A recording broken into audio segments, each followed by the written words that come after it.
Friends, welcome to my YouTube channel. ನಾನಿವತ್ತು ಈಸಿಯಾಗಿ ಟೇಸ್ಟಿಯಾಗಿ ಟೊಮೊಟೊ ಚಟ್ನಿನ ಯಾವ ರೀತಿ ಮಾಡೋದಂತ ತೋರಿಸ್ಕೊಡ್ತಾ ಇದ್ದೀನಿ. ಮೊದಲಿಗೆ ಗ್ಯಾಸ್ನ ಹಚ್ಕೊಂಡ್ಬಿಟ್ಟು ಒಂದು ಪ್ಯಾನ್ನ ಇಟ್ಕೊಂಡಿದ್ದೀನಿ. ಇದು ಪಲ್ಯ ಅಂತಾದರೂ ಕರಿಬೋದು, ಚಟ್ನಿ ಅಂತ ಕರಿಬೋದು. ಅಷ್ಟೊಂದು ರುಚಿಕರವಾಗಿರುತ್ತೆ. ಬ್ಯಾಚುಲರ್ಸ್ಗಂತೂ ಹೇಳಿ ಮಾಡಿಸಿರುವಂಥ ರೆಸಿಪಿ. ಒಂದ್ಸಲ ಟ್ರೈ ಮಾಡಿ ನೋಡಿ. ಕೇವಲ 3 ನಿಮಿಷದಲ್ಲಿ ಈ ಚಟ್ನಿನ ನಾವು ರೆಡಿ ಮಾಡ್ಕೊಳ್ಬೋದು. ಮೊದಲಿಗೆ ಎಣ್ಣೆನ ಹಾಕ್ಕೊಂಡ್ಬಿಟ್ಟು ಒಂದು 2 ಟೇಬಲ್ ಸ್ಪೂನ್ ಎಣ್ಣೆನ ಹಾಕ್ಕೊಂಡ್ಬಿಟ್ಟು ಚಿಕ್ಕದಾಗಿ ಕಟ್ ಮಾಡಿರುವಂಥ ಒಂದು 7ರಿಂದ 8 ಬೆಳ್ಳುಳ್ಳಿನ ಹಾಕ್ಕೊಂಡಿದ್ದೀನಿ. ಮತ್ತು ಒಂದು 4 ಟೊಮೆಟೊ ಕೂಡ ಹಾಕ್ಕೊಂಡಿದ್ದೀನಿ ಫ್ರೆಂಡ್ಸ್, ಕಟ್ ಮಾಡಿ. ಇವಾಗ ಚೆನ್ನಾಗಿ ಎಣ್ಣೆಯಲ್ಲಿ ಫ್ರೈ ಮಾಡ್ಕೊಳ್ಳೋಣ. ಸ್ವಲ್ಪ ಹುರ್ಕೊಂಡಾದಮೇಲೆ ಲಿಡ್ನ ಕ್ಲೋಸ್ ಮಾಡಿ ಹವೆಯಲ್ಲಿ ಬೇಯೋದಕ್ಕೆ ಬಿಡೋಣ. ಇವಾಗ ಲಿಡ್ನ ತೆಗಿತಾ ಇದ್ದೀನಿ ನೋಡಿ.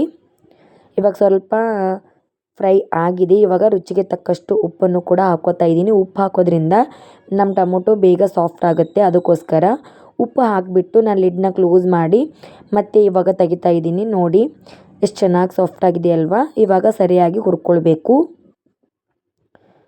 ಇದು ರುಚಿ ಅಂತೂ ತುಂಬ ಚೆನ್ನಾಗಿರುತ್ತೆ ಫ್ರೆಂಡ್ಸ್. ಇದು ಒಂದು ಚಟ್ನಿ ಇದ್ದರೆ ನಮ್ಗೆ ಬೇರೆ ಯಾವುದು ಪಲ್ಯ ಅಥವಾ ಸಾರು ಏನೂ ಬೇಕಾಗಿದ್ದಿಲ್ಲ. ರೊಟ್ಟಿ, ಚಪಾತಿ, ಅನ್ನ ಎಲ್ಲದಕ್ಕೂ ಕಾಂಬಿನೇಷನ್ ಆಗುತ್ತೆ. ಅಷ್ಟೊಂದು ರುಚಿಕರವಾಗಿರುತ್ತೆ ಫ್ರೆಂಡ್ಸ್. ಇವಾಗ ಮತ್ತೆ ಹುರ್ಕೊಂಡು ಲಿಡ್ನ ಕ್ಲೋಸ್ ಮಾಡಿ ಮತ್ತೆ ತೆಗಿತಾ ಇದ್ದೀನಿ. ಇವಾಗ ತೆಗೆದಾದ್ಮೇಲೆ ಚಿಕ್ಕದಾಗಿ ಕಟ್ ಮಾಡಿರೋ 2 ಮೆಣಸಿನ್ಕಾಯಿ ಕೂಡ ಹಾಕ್ಕೋತಾ ಇದ್ದೀನಿ. ಸೊ ಚಿಕ್ಕದಾಗಿ ಕಟ್ ಮಾಡಿ ಅಂದಾಗೆ ಅದು ತಿನ್ನಬೇಕಾದ್ರೆ ನಮಗೆ ಜಾಸ್ತಿ ಖಾರ ಅನಿಸೋದಿಲ್ಲ. ಅದಕ್ಕೋಸ್ಕರ ಇವಾಗೆಲ್ಲ ಫ್ರೈ ಆದಮೇಲೆ ಮೇಲ್ಗಡೆ ಇರುವ ಸಿಪ್ಪೆಯನ್ನು ತೆಗಿತಾ ಇದ್ದೀನಿ.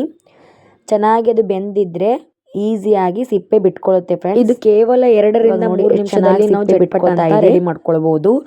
ಇವಾಗ ಅದು ಕೆಳಗಡೆ ಇರೋ ಭಾಗನ ತೆಗಿತಾ ಮೇಲ್ಗಡೆ ಮಾಡಿಬಿಟ್ಟು ಇನ್ನೊಂಚೂರು ಫ್ರೈ ಮಾಡ್ಕೊಳ್ಳೋಣ. ಎಲ್ಲನೂ ಚೆನ್ನಾಗಿ ಫ್ರೈ ಆದರೆ ನಮಗೆ ತುಂಬ ಚೆನ್ನಾಗಿ ಹೆಚ್ಚುತ್ತೆ. ಇವಾಗ ಸ್ಮ್ಯಾಶರ್ ಇರುತ್ತಲ್ವ, ಸ್ಮ್ಯಾಶರಿಂದ ಈ ಥರ ಸರಿಯಾಗಿ ನಾವು ಸಾಫ್ಟ್ ಆಗೋವರೆಗೂ ಸ್ಮ್ಯಾಶ್ ಮಾಡ್ಕೊಳ್ಳೋಣ.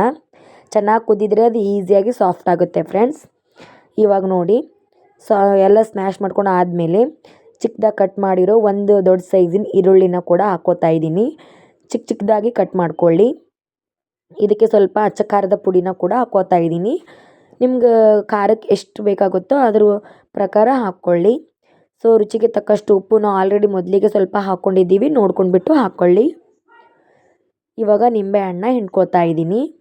ನಿಂಬೆಹಣ್ಣ ಸ್ಕಿಪ್ ಮಾಡದೆ ಹಾಕ್ಕೊಳ್ಳಿ ಫ್ರೆಂಡ್ಸ್, ರುಚಿ ತುಂಬ ಚೆನ್ನಾಗಿ ಬರುತ್ತೆ. ಸ್ವಲ್ಪ ನಿಂಬೆಹಣ್ಣ ಹಾಕ್ಕೋತಾ ಇದ್ದೀನಿ, ರಸ. ಮತ್ತು ಕೊತ್ತಂಬರಿ ಕೂಡ ಹಾಕ್ಕೋತಾ ಇದ್ದೀನಿ.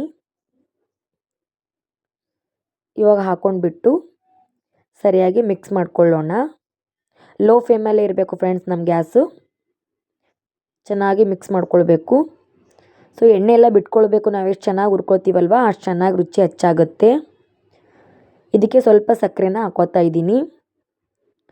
ಸಕ್ಕರೆ ಹಾಕೋದ್ರಿಂದ ಉಪ್ಪು, ಹುಳಿ, ಖಾರ ಎಲ್ಲ ಬ್ಯಾಲೆನ್ಸ್ ಆಗುತ್ತೆ. ಅದಕ್ಕೋಸ್ಕರ ಇವಾಗ ನೋಡಿ ನಾನು ಸರ್ವ್ ಮಾಡ್ಕೋತಾ ಇದ್ದೀನಿ. ಎಷ್ಟು ಫಾಸ್ಟಾಗಿ ಈಸಿಯಾಗಿ ಟೇಸ್ಟಿಯಾಗಿ ಈ ಟೊಮೊಟೊ ಚಟ್ನಿನ ನಾವು ಮಾಡ್ಕೊಳ್ಬೋದು. ಇದು ತುಂಬ ರುಚಿಕರವಾಗಿರುತ್ತೆ ಫ್ರೆಂಡ್ಸ್. ಈ ಚಟ್ನಿ ಮುಂದೆ ನಮ್ಗೆ ಬೇರೆ ಏನೂ ಬೇಕಾಗಿಲ್ಲ, ಅಷ್ಟೊಂದು ರುಚಿಕರವಾಗಿರುತ್ತೆ. ಇದಂತೂ ಅನ್ನಕ್ಕಂತೂ ತುಂಬ ಚೆನ್ನಾಗಿ ಹೊಂದ್ಕೊಳ್ಳುತ್ತೆ ಫ್ರೆಂಡ್ಸ್, ಅಷ್ಟೊಂದು ರುಚಿಕರವಾಗಿರುತ್ತೆ. ನೀವು ಅನ್ನದ ಜೊತೆ ಕೂಡ ನಾನು ತೋರಿಸ್ತಿದ್ದೀನಿ ನೋಡಿ, ಅನ್ನಕ್ಕೂ ಅಷ್ಟೇ ಚೆನ್ನಾಗಿ ಹೊಂದ್ಕೊಳ್ಳುತ್ತೆ. ಅನ್ನದ ಜೊತೆ ಈ ಥರ ಹಾಕ್ಕೊಂಡ್ಬಿಟ್ಟು 1 ಸ್ಪೂನ್ ತುಪ್ಪ ಹಾಕ್ಕೊಂಡು ತಿಂದರೆ ಹಬ್ಬ ಏನು ರುಚಿ ಅಂತೀರಾ ಫ್ರೆಂಡ್ಸ್, ಅಷ್ಟೊಂದು ಚೆನ್ನಾಗಿರುತ್ತೆ.